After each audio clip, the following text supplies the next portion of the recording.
ఆవిడ బొమ్మల పెళ్ళిళ్ళు చెయ్యడం అక్కడ కాదు.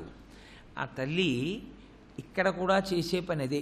అమ్మవారి అనుగ్రహం కలిగితే ఆడపిల్లకి 2 లక్షణములు కలుగుతాయి అని. అందుకే ఆడపిల్ల అని పిలుస్తారు. ఆడపిల్ల అంటే ఈడ పుట్టింది, కానీ ఈ పిల్ల ఇక్కడ ఉండడానికి ఉన్న పిల్ల కాదు. ఈ పిల్ల వేరొక చోట పెరగడానికి ఇక్కడ పుట్టింది. ఈ పిల్ల ఇక్కడ పుట్టి సుశిక్షితురాలై నా దగ్గర సంస్కారాన్ని నేర్చుకుని వేరొక చోటుకి వెళ్ళిపోతుంది. ఇంటి పేరు మార్చేసుకుంటుంది, వంశం పేరు మారిపోతుంది, గోత్రం మారిపోతుంది. ఆమె కడుపున పుట్టినటువంటి బిడ్డడు వేరొక గోత్రానికి వేరొక ఇంటి పేరుకి వారసుడవుతాడు.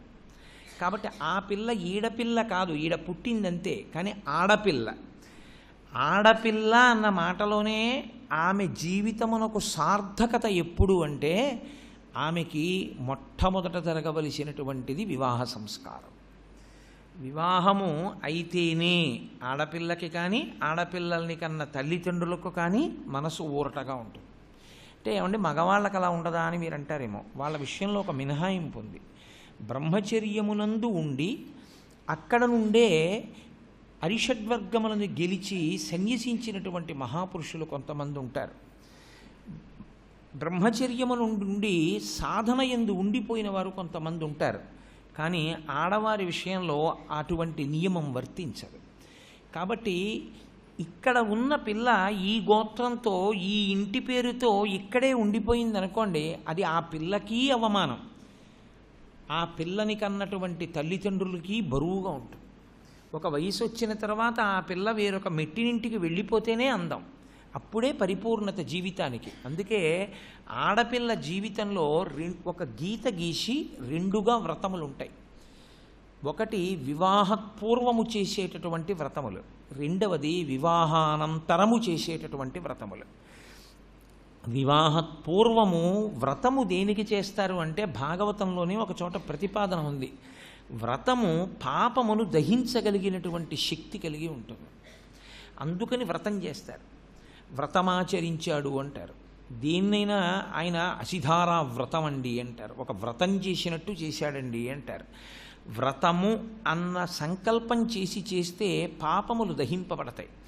వివాహపూర్వం ఆడపిల్ల చేసేటటువంటి వ్రతాలు నోములు అన్నీ కూడా ఒక్కటే సంకల్పంతో చేస్తారు. ఇంకొక సంకల్పం ఉండదు వాటికి.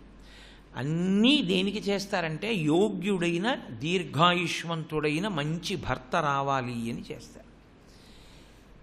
ఆఖరికి అది గొబ్బిళ్ళు పెట్టినటువంటిదైనా సరే అంతే. గొబ్బిళ్ళు పెట్టి ప్రదక్షిణం చేసి పిల్ల పాట పాడినా కూడా అదే పాట, ఏదో మందార పువ్వంటి మొగుణ్ణియ్యవే అని పాట పాడతారు.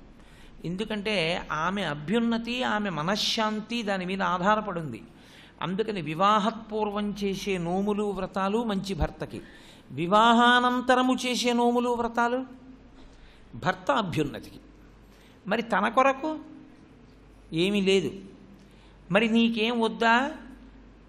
నా భర్త యొక్క అభ్యున్నతి, నా అత్తవారింటి అభ్యున్నతి, నా పుట్టింటి అభ్యున్నతి, నా అభ్యున్నతి. నాకు మరి అభ్యున్నతి వేరే లేదు. అందుకే స్త్రీ సనాతన ధర్మమునందు అంత పూజనీయమైన స్థానాన్ని పొందింది. ఈ స్థానం పురుషుడికి లేదు. ఈ త్యాగము పురుషుని యందు లేదు. అందుకే పురుషుణ్ణి నేల మీద పడి నమస్కారం చేయమంది శాస్త్రం.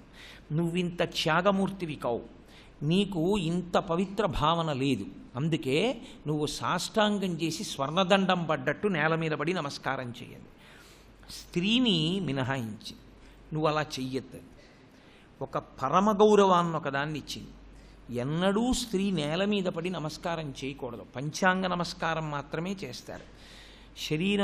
శరీరము యొక్క ఊర్ధ్వభాగమునందు పైభాగమునందు పుట్టిన పిల్లలకి పాలివ్వడానికి ఉపకరణములుగా నిలబడేటటువంటి అవయవములు కానీ, ఈ లోకమంతా పరిఢవిల్లడానికి సంతానమును పొందడానికి మార్గమైన ద్వారము కానీ భూమిని తాకవలసినటువంటి అవసరం లేదు వాళ్ళకి. ఎందుకని అంటే దాని వలన ఈ సృష్టి అంతా ఉంది. వాళ్ళు విష్ణు స్వరూపమై బ్రహ్మస్వరూపమై హరస్వరూపమై ఉన్నారు వాళ్ళు. కాబట్టి ఎంత పూజ్య భావన చూపించారంటే ఒక్క పంచాంగ నమస్కారం చేస్తే స్త్రీ సరిపోతుంది. పురుషుడు చోటు ఉన్నప్పుడు పంచాంగ నమస్కారం చేయకపోతే దోషం వస్తుంది. అలా చేయకుండా ఉండకూడదు, సాష్టాంగమే చేయవలసి ఉంటుంది. పురుషుడు ఎప్పుడు పంచాంగం చెయ్యవచ్చు అంటే శాస్త్రం బోధ చేసింది. అలా తాను చాచుకుని నమస్కారం చేయడానికి అవకాశం లేకపోతే అప్పుడొక్కసారి మాత్రమే పంచాంగ నమస్కారం చేయవలసి ఉంటుంది. కాబట్టి స్త్రీ ఉదాత్తమైనటువంటి జీవితము కలిగినదిగా, పరమ పవిత్రమైనటువంటి స్వభావము కలిగినదిగా శాస్త్రములు వర్ణించే. అది ఆమె స్వభావమునందున్నది అన్నాయి. అది ఆమె స్వభావము తప్ప కొత్తగా తెచ్చిపెట్టుకోవడం అన్నది ఏమీ ఉండదు అని నిర్ధారించే. ఈ ఒక్క కారణానికే ప్రపంచ దేశాలన్నీ భారతదేశపు యొక్క వైభవానికి నమస్కారం చేశాయి. ఇక్కడ ఉన్నటువంటి స్త్రీ వైభవం, ఇక్కడ పుట్టినటువంటి స్త్రీల గౌరవానికే అసలు యథార్థానికి పశ్చిమ దేశాలన్నీ తెల్లబోతాయి. ఏమి పాతివ్రత్యం, ఏమి గౌరవం, ఏమి మన్నన, ఏమి మర్యాద అక్కడ ఉన్నటువంటి స్త్రీలదని. అందుకే నెలకి 3 వానలలో ఒక వాన కూడా స్త్రీ వలన మాత్రమే పడుతుంది. కాబట్టి ఇప్పుడు వివాహానంతరము చేసినవి భర్త కొరకు, వివాహపూర్వము చేసినవి మంచి భర్త కొరకు. ఇప్పుడు వివాహపూర్వం చేసినటువంటి మంచి వ్రతముల వలన ఇక్కడున్న ఆడపిల్లని, యథార్థమైన ఆడపిల్లని ఎవరు చేస్తారు? అమ్మవారే చేస్తుంది. అమ్మవారి అనుగ్రహం ఎవరికి ఉంటుందో వారి కంఠమునందు మంగళసూత్రం పడుతుంది. వారి కంఠమునందు మంగళసూత్రము పడితే వేరొక పురుషుడు ప్రమాణం చేసినట్లు లెక్క. మాంగళ్యం తంతునానేనా మమ జీవనహేతునా కంటే బధ్నామి శుభగే తం జీవ శరదాం శతం. నీ మెడలో ఈ పసుపుతాడు ఉంది అంటే నేను బ్రతికున్నానని గుర్తు. ఎంత ఉదాత్తమైనటువంటి విషయం చూడండి. అందుకే భర్తకొచ్చేటటువంటి గండకాలాన్ని ఎవరు తప్పించగలరు అని అడిగారు. భార్య తప్పించగలదు. ఆమె ఉపాసన బలం చేత ఆమె తప్పించగలదు. భర్తకి ఐశ్వర్యం కలిసొచ్చే లక్షణం లేకపోయినా భర్తని చక్రవర్తిని చేయగలదు స్త్రీ. ఇందువల్ల తెలుసా అండి, లలితా సహస్రనామంలో మనకొక నామం ఉంది, పులోమజార్చిత అని. ఎప్పుడూ శచీదేవి అమ్మవారిని పూజ చేస్తూ ఉంటుంది. అమ్మవారిని శచీదేవి పూజ చేసింది కాబట్టి ఇంద్రుడు స్వర్గలోకాధిపత్యాన్ని పొంది నిలబడగలిగాడు. ఆడది చెయ్యని పూజ భర్తని రక్షించదు. ఆడది తాను చేసే పూజ ఏదుందో అదంతా భర్త కొరకే. అందుకే వాళ్ళు వేరు పూజ చెయ్యరిక. వాళ్ళు నిద్ర లేస్తూనే వాళ్ళు చేసే పూజతోటే అసలు ఇల్లు ప్రారంభం అవుతుంది. ఎందుకంటే పురుషుడికి తిన్నగా పూజామందిర ప్రవేశం చేసే అధికారం శాస్త్రం ఇవ్వలేదు. అసలు ఒకరోజు ఉదయం నిద్ర లేచిన దగ్గర నుంచి దంపతులు ప్రవర్తించవలసిన విధానము అని మీరు శాస్త్రాన్ని తెలుసుకున్నారనుకోండి, తెల్లబోతారు. ఇంత మర్యాదగా ఉంటుందా అని. కాబట్టి పురుషుడికి లేదు అధికారం పూజామందిర ప్రవేశం చేయకూడదు. స్త్రీకి అనేక సందర్భములలో తిన్నగా లోపలికి వెళ్ళే అధికారం పురుషుడికన్నా స్త్రీకే ఇచ్చారు. ఎందుకు ఇచ్చారంటే ఒక్కటే కారణం, ఆమె నిద్ర లేవగానే మెడలో ఉన్న మంగళసూత్రాన్ని కళ్ళకద్దుకుంటుంది. ఆ మంగళసూత్రాన్ని ఎప్పుడూ సర్వమంగళాదేవత ఆవహించి ఉంటుంది. అందుకే మంగళసూత్రాన్ని ఎక్కడ పడితే అక్కడ పెట్టరు. పెళ్లి చేసేటప్పుడు దాన్ని పూర్ణఫలం కాబట్టి కొబ్బరి బొండం మీద పెట్టి అర్చన చేసి, అర్చన చేసిన తరువాత నివేదాదులు చేసి అమ్మవారిని పూజ చేసి అప్పుడు ఆ మంగళసూత్రాన్ని ఏ స్త్రీ ప్రతిరోజు తన మెడలో ఉన్న మంగళసూత్రాన్ని అంత పరమ పవిత్రంగా పూజ చేస్తోందో ఆ సర్వమంగళాదేవత అనుగ్రహం నా కూతురికి కూడా కలగాలి, నా కూతురు మెడలో మంగళసూత్రం పదిలంగా ఉండాలని కన్న కూతురు కనుక తండ్రి అత్యంత ఆర్తితో ఒక ముత్తైదువిని పిలిచి మంగళసూత్రం చేతికిచ్చి, అమ్మ అందరి సువాసినుల యొక్క కంఠాలకి తగిలించు అని అడుగుతాడు.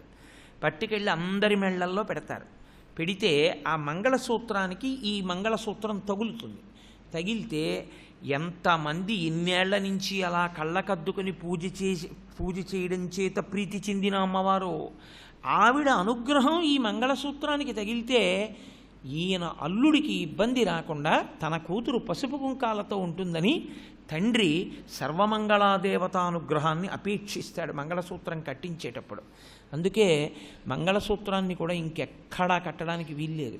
ఏమంటే కంఠంలోనే కట్టాలా, ఇంకో చోట కట్టకూడదా అంటే కట్టకూడదు. ఎందుకని అంటే పార్వతీ పరమేశ్వర పాద ద్వంద్వము ఇక్కడే ఉంటుంది. పార్వతీ పరమేశ్వరుల యొక్క పాదములకు తగిలేటట్టుగా 3 ముళ్ళు వేసి బొట్టు పెడితే అవి వాళ్ళ పాదములకు తగిలినంతసేపు భర్తకి వచ్చేటటువంటి గండకాలాన్ని కూడా ఈ మంగళసూత్రం కాపాడుతుంది. అందుకే వివాహం చేస్తున్నప్పుడు ఆడపిల్ల విషయంలో మంగళసూత్రం పూజ, గౌరీ తపస్సు ఈ 2 చాలా జాగ్రత్తగా చేయాలి. వాటిని వీడియోల పిచ్చితో చేసే పనులు కావు అవి. అవి పరమ భక్తి శ్రద్ధలతో తల్లిదండ్రులు చేయించవలసినటువంటి క్రతువులు. కాబట్టి పేర్వేర బొమ్మల పెండ్లిండ్లు చేయుచు అబలలతోడ వియ్యంబులుందు. ఆ తల్లి సువాసినిగా కదండి ఉంటుంది. ఆవిడే గృహలక్ష్మి, గృహే గృహే. లక్ష్మీదేవి దర్శనం, సూర్యనారాయణమూర్తి దర్శనం చాలా తేలిగ్గా అవుతాయి. ఎందుకో తెలుసా? నేను పూజ చెయ్యక్కర్లేదు లక్ష్మీదేవి దర్శనానికి.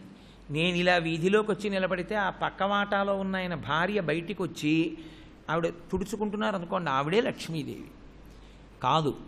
నా ఇంట నా ఇల్లాలు లక్ష్మి. అందుకే ఆమెని పీటల మీదకి ఎప్పుడు నడిపించి తీసుకురారు. లక్ష్మి కాబట్టే పద్మంలో కూర్చోబెట్టి తీసుకొస్తారు. అథవా అత్తవారింటికి కూడా నడిపించి తీసుకెళ్ళకూడదు, వాహనంలో మాత్రమే తీసుకెడతారు లక్ష్మి కాబట్టి. అందుకే శ్రావణ శుక్రవారం వ్రతం చేస్తే వాయనం ఇచ్చేటప్పుడు ఒక మాట చెప్తారు, ఇందిరా ప్రతిగృహాతు ఇందిరా వై దదాతి చ అని చెప్తారు ఆడవాళ్ళు. లక్ష్మి పుచ్చుకుంటోంది, లక్ష్మి ఇస్తోంది అని చెప్తారు. కాబట్టి ఇప్పుడు ప్రతి ఇంట లక్ష్మి అయితే ఆవిడ ఏం చేస్తున్నట్టు? ఇంకొకళ్ళ పిల్లని తన కోడలుగా తెచ్చుకొని తన కూతురుని ఇంకొకళ్ళ ఇంటి కోడలుగా పంపిస్తే వియ్యం అందుతోంది, బొమ్మల పెళ్ళిళ్ళు చేస్తోంది.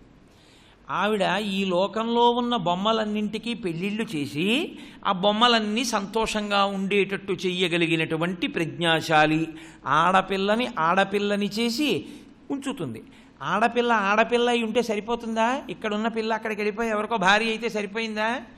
జన్మకి సార్థకత లేదు. అమ్మా అని పిలిపించుకోవాలి. మళ్ళీ అమ్మా అని పిలిపించుకోగలిగినటువంటి అదృష్టం కేవలంగా పరదేవతానుగ్రహం చేత కలుగుతుంది. కాబట్టి అదిగో అటువంటి తల్లి పుట్టింది అని చెప్పడానికి ఆవిడ బాల్యలీలల్ని ఇంత తేలికగా వర్ణించినట్టు పైకి వర్ణిస్తున్నారు పోతన గారు. అందున శ్రీ విద్యా సంప్రదాయ రహస్యముల యందు మహాదిట్ట పోతన గారు. ఎందుచేతనంటే మహానుభావుడు దుర్గారాధకుడైన, దుర్గా వారి ఇలవేల్పు. అందుకని ఆయనకి తెలియని విషయాలు ఏం లేవు. కాబట్టి పేర్వేర బొమ్మల పెండ్లిండ్లు చేయుచు అబలలతోడ వియ్యంబులుందు గుజ్జెనగూళ్లను కొమరొప్ప వండించి చెలులకు పెట్టించు చెలువమరసి రమణీయ మందిరా రామదేశములందు పూతీగలకును ప్రొదివెట్టు సదమలమణిమయ సౌధభాగములందు లీలతో భర్మడోలికల నూగు బాలికలతోడ చెలరేగి బంతులాడు సారికాకీర పంక్తికిని చదువు చెప్పు బర్హి సంఘంబులకు మురిపములు గరపు మందమరాళములకు చూపు మందగతులు. యథార్థానికి ఈ ఒక్క పద్యానికి వ్యాఖ్యానం చేయడానికి 1 వారం రోజులు పడుతుంది. అంత గొప్ప పద్యం, పరదేవతా తత్వమంతా పద్యంలో ఉంది. ఆ తల్లి పూతీగల్ని అందంగా పెంచుతూ ఉంటుంది, చిలుకలకి పలుకులు నేర్పుతుంటుంది. ఆవిడ ఎక్కడ ఎవరు ఏ విషయాన్నైనా మాట్లాడగలిగినటువంటి ప్రజ్ఞ పొంది ఉన్నాడన్నా, ధారణ ఎందు నిలబెట్టుకోగలుగుతున్నాడు అన్నా ఆ శక్తి అంతా అమ్మవారి అనుగ్రహమే. అమ్మవారి అనుగ్రహం లేనినాడు ఆ కదలిక ఉండదు. అసలు లోపల నిలబెట్టుకోలేడు, నిలబెట్టుకున్న దాన్ని వ్యక్తీకరించలేడు. ఆ భాగ్యము పరదేవతానుగ్రహంగా మాత్రమే కలుగుతుంది. ఆవిడ మందమరాళములకు చూపు మందగతులు. మనకి లలితా సహస్రనామంలో ఒక నామం మరాళీ మందగమన అని. యోగులు ధ్యానైక సిద్ధులై లోపల పరదేవత దర్శనం కోసమని వెంపర్లాడతారు. ఆ వెంపర్లాడినప్పుడు వారు ఏది వింటారు అంటే ఆ ధ్యానమునందు తదేకంగా అమ్మవారి పాదములనే పట్టి ధ్యానం చేసిన కారణంలో అమ్మవారు కదులుతున్నప్పుడు అమ్మవారి పాదములకు పెట్టబడినటువంటి మంజీరములకు ఉన్న మువ్వల చప్పుళ్ళు వాళ్ళ చెవులకు వినపడతాయి. వినపడి అమ్మవారు నడుస్తుంటే అమ్మవారితో పాటుగా నడుస్తూ ఉంటారు. ఇది ఎంత దూరం వెడుతుందంటే అమ్మవారు ఎప్పుడూ వాళ్ళ చుట్టూ తిరుగుతుంటారు. కామకోటి పీఠానికి ఆధిపత్యం వహించారు చంద్రశేఖరేంద్ర సరస్వతి అన్న పేరుతోని. నడిచే దేవుడిని పేరుగాంచిన పరమాచార్య స్వామి కాదు, వేరొకరు చంద్రశేఖరేంద్ర సరస్వతి. వారితో వాదనకు వచ్చారు కొంతమంది. వాదభిక్ష కావాలి అన్నారు. భోజనం చేయండి అంటే దానికే ఉంది, భోజనం చేసి రండి మాట్లాడదామన్నారు. భోజనం చేసి వచ్చారు. వారు కూర్చున్నారు. కూర్చుని ప్రారంభించండి అన్నారు.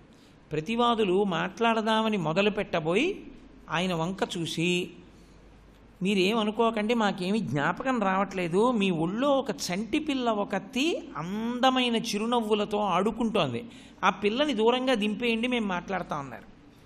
ఆయన అన్నారు, నేను పరివ్రాజకుణ్ణి, సన్యాసిని, నా ఒళ్ళో ఆడపిల్ల చంటి పిల్ల ఎందుకుంటుంది, మీరు పరాకు పడ్డారు, మాట్లాడండి అన్నారు. వాళ్ళకి వాక్ స్తంభనం అయిపోయింది, అసలు నోట మాట రాలేదు ఆ పిల్లని చూస్తూ. ఆఖరికి వాళ్ళు మీ ఒళ్ళో పిల్ల ఉందన్నారు. ఆఖరికి చంద్రశేఖరేంద్ర సరస్వతి స్వామి వారు చెప్పారు, ఆమె నేను నిరంతరము ధ్యానమునందు దర్శనము చేసే కామాక్షి, ఆ తల్లి బాలాస్వరూపిణి అయి పడుకునుంది, ఆమె సర్వదా నన్ను కాపాడుతుంటుంది. ఆమెని చూసేటప్పటికి, ఆ చిరునవ్వు చూసేటప్పటికి ప్రతిపక్షం వాళ్ళకి అసలు నోట మాట రాలేదు. అంటే అమ్మవారు అంత అనుగ్రహిస్తుంది. పాలని నీటిని హంస వేరు చేసినట్టుగా వివేకంతో జగత్తుని బ్రహ్మాన్ని వేరు చేసి అనుభవించగలిగినటువంటి అద్వైత స్థితికి చేరుకోగలిగినటువంటి గొప్ప జ్ఞానాన్ని ఆ తల్లి మాత్రమే అనుగ్రహించగలదు. అటువంటి తల్లి ఉందే, అటువంటి పరదేవత ఉన్నదే, ఆ పరదేవతయే రుక్మిణీదేవిగా ఇక్కడ ఆవిర్భవించినది. ఆ తల్లి తలుచుకుంటే ఏమివ్వలేదు, ఆ తల్లి తలుచుకుంటే ఏవైనా ఇచ్చేస్తుంది లోకంలో. ఆవిడ అనుగ్రహం ఉండాలి, బతుకు పండిపోవాలంటే ఆవిడ అనుగ్రహమే కారణమవుతుంది. ఎందుచేత నేను ఈ మాట అంటున్నానంటే, ఆవిడ ఒక్క చిన్న సంకల్పం చేసింది అనుకోండి, అంతే, వాడు మహాజ్ఞాని అయిపోతాడు. జ్ఞాన సంబంధరంత గొప్పవారు ఎందుకయ్యారు? ఎక్కడో శీర్గాళిలో తండ్రి గారు సంధ్యావందనం చేసుకోవడానికి వెళుతూ గుళ్ళో కోనేట్లో ములగబోతూ, ఒరే నేను వెళ్ళి మునికితే స్నానం చేస్తాను సంధ్యావందనం చేయడానికి, ఆ స్నానం చేసినప్పుడు నేను కనపడనప్పుడు, ఆ మునక వేసినప్పుడు పిల్లాడు బెంగెట్టుకుని ఏడుస్తాడేమోనని ఆయన ఉత్తినే వాడిని ఏమార్చడానికి అన్నారు. గుడిగోడ చూపించి, అదిగో చూసావా ఇద్దరు, వాళ్లే పార్వతీ పరమేశ్వరులు. నిజానికి నేను కాదు తండ్రి, ఆయన తండ్రి. నీకు నాకు ఈ జగత్తునకు తండ్రి ఆయన. నీకు భయం వేస్తే నాన్న అమ్మ అని వాళ్ళిద్దరినీ చూసి పిలు అని వెళ్ళిపోయాడు ఆయన.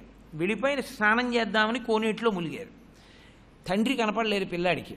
తండ్రి చెప్పిన మాట గుర్తొచ్చి గోడవంక తిరిగి అమ్మా నాన్న అమ్మా నాన్న అని పిలిచాడు.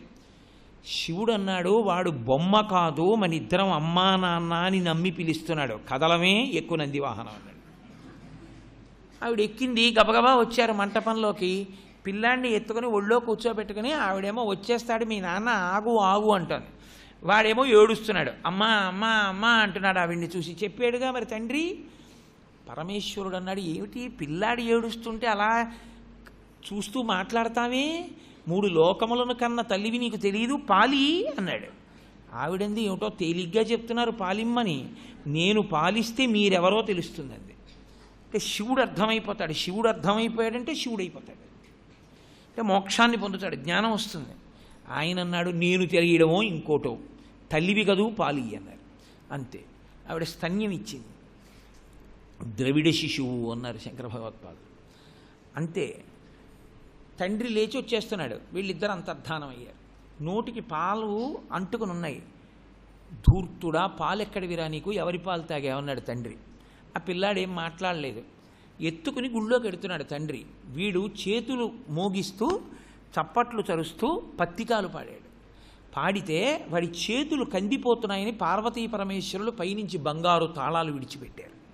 ఆ జ్ఞాన సంబంధర్ చిన్న పిల్లవాడిగా ఉండగా ఏదైనా క్షేత్రానికి ఎడుతుంటే పార్వతీ పరమేశ్వరులు దేవాలయ పాలక మండలి వారికి ఆవహించి సాక్షాత్తు బాలశివుడు వస్తున్నాడు, నేను ఎక్కే పల్లకి, నాకు పట్టే ఛత్రం, నాకు వేసే చామరం ఎదురు పంపించి ఎక్కించి తీసుకురండి అని చెప్పేవాడు. అంతటి మహనీయుడయ్యాడు.